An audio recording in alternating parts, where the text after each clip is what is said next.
नमस्कार। बिहार तक में आपका स्वागत है और मैं हूं सुजीत। बिहार में बहार है और कैदी, और वो भी कुख्यात कैदी फरार है। कुख्यात इसलिए कह रहा हूं कि इसके कारनामे ऐसे हैं जिसको सुनकर आप चौंक जाएंगे। और ऐसा कैदी पुलिस की लापरवाही की वजह से फरार हो जाता है, और जिस प्रकार से फरार हुआ है उससे तो यही लगता है कि कहीं ना कहीं प्रशासनिक स्तर पर जबरदस्त इसकी मिली भगत है।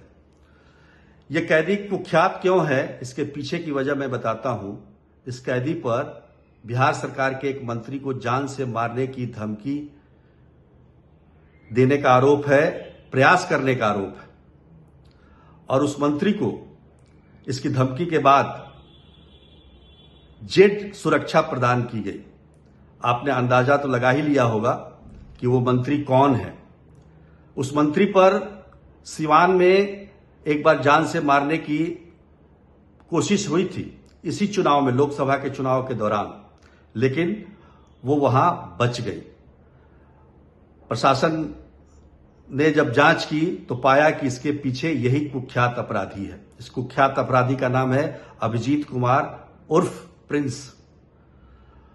और ये अपराधी इलाज के बहाने पीएमसीएच आया था और पीएमसीएच से फरार हो गया।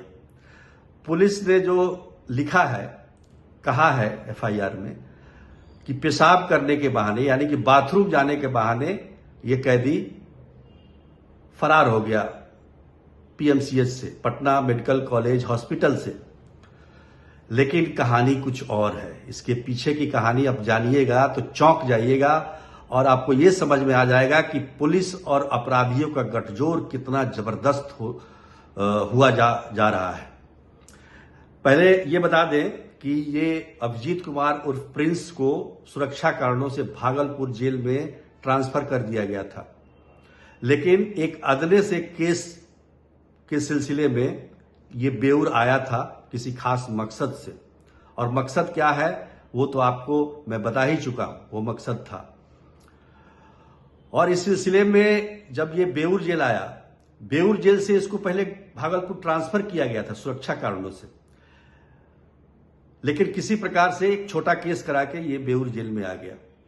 इसकी जानकारी न पटना पुलिस के आला अधिकारियों को थी, न बिहार पुलिस के आला अधिकारियों को, और ये इसी ताक में था, बिना किसी बीमारी के, बहुत बीमार भी नहीं था, और इलाज के बहाने वो अक्सर पीएमसीएच जाता था। इस 2 तारीख को 6 बजे 9 सुरक्षा कर्मियों के साथ, जिसमें एसआई स्तर के 2 पुलिस वाले साथ में थे, ये पीएमसीएच जाता है और रात के अंधेरे में फरार हो जाता है। लेकिन उसके पहले भी एक कहानी है कि आखिर ये फरार होता कैसा है। जो सूत्रों के अनुसार जानकारी मिल रही है उसको सुनकर आप चौंक जाएंगे कि क्या ऐसा भी हो सकता है। ये जो कुख्यात अपराधी है, ये कैदी वार्ड में रुकता है पीएमसीएच के, और वहां 3 कॉल गर्ल्स को बुलाता है। सोचिए, पुलिस की मौजूदगी में 3 कॉल गर्ल्स आती है वहां पर पीएमसीएच में। एक के साथ ये खुद कमरे में रहता है, और 2 इन पुलिस वालों को जैसे रोटी के टुकड़े डाल दिए जाते हैं उस प्रकार से डाल देता है। और जब पुलिस वाले पूरी तरह से मशगूल हो गए तो ये कैदी उसका लाभ उठाते हुए फरार हो जाता है।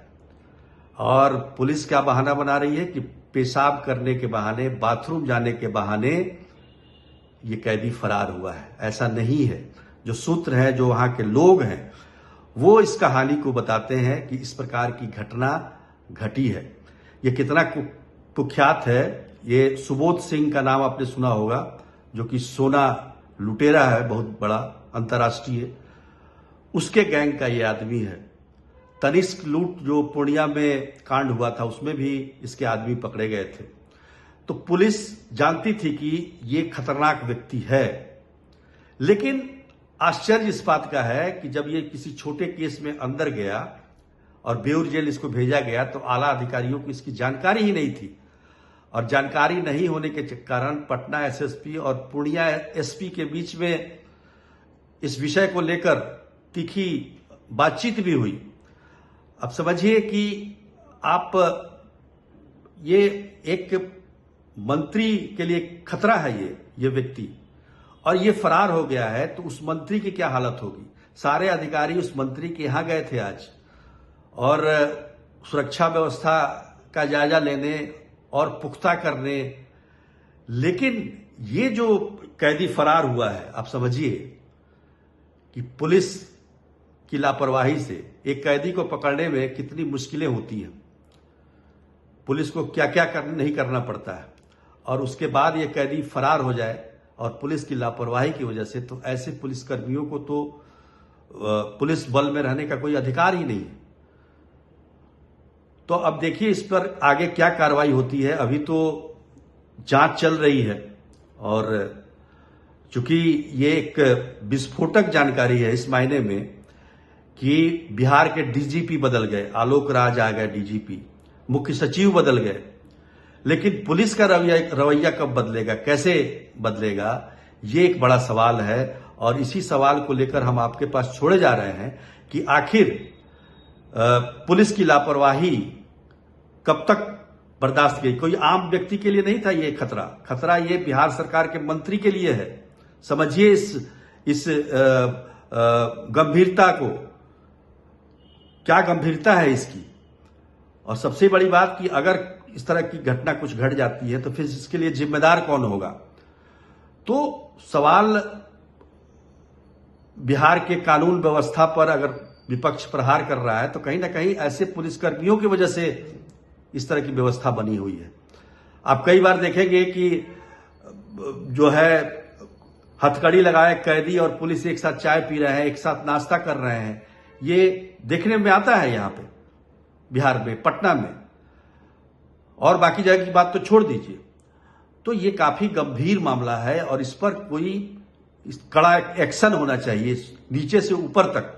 अब केंद्रीय जो बेउर जेल है, बेउर जेल के अधीक्षक को अगर मान लीजिए ये बहुत ज्यादा बीमार था, तो उसका क्या, वहां पर क्या इलाज हुआ, पीएमसीएच जाने की कितनी जरूरत थी। तो ये तमाम विषयों पर जांच हो सकती है, और अपराधी और पुलिस और प्रशासन का गठजोड़ अगर होता रहेगा तो निश्चित रूप से कभी भी अपराध पर नियंत्रण नहीं किया जा सकता है, और कानून व्यवस्था का सवाल हमेशा से बना रहेगा। तो निश्चित तौर पर इस विषय को सरकार को पूरी गंभीरता से लेनी चाहिए। आज के लिए इतना ही, तब तक के लिए नमस्कार।